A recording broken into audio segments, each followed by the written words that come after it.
Like mother, like daughter talaga si Moira at Zoe sapagkat magkapareho silang tamang hinala, overselosa at praning sa mga lalaki.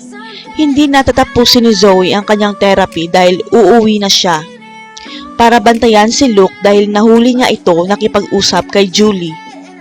Kaya tumawag agad si Zoe sa kanyang inang si Moira para sabihin na babalik na siya dahil kay Luke na sinang-ayunan naman ni Moira.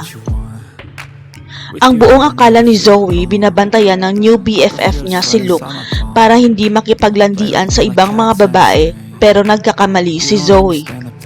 Sapagkat unti-unting nahuhulog ang loob ni Luke kay Annalyn dahil malayo ang ugali nito kay Zoe at nagsiselos na rin siya kay Regan.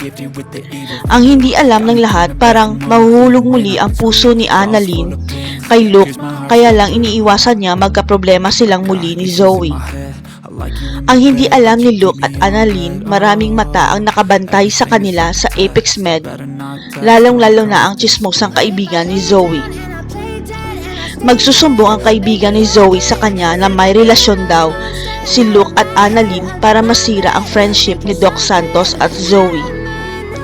Paniwalang-paniwala naman si Zoe sa kaibigan niya, kaya sa galit niya susugurin niya si Annalyn na hindi papaliwanagin kung totoo ba. Kung saan mag-best friends na ang magkapatid na si Annalyn at Zoe. Mukhang magkakainitan na naman ang dalawa dahil sa isang lalaki. Best friends torn enemies na naman kaya muli sina Zoe at Annalyn. Tumibok kaya muli ang puso ni Annalyn sa crush niyang si Doc Luke. Abangan.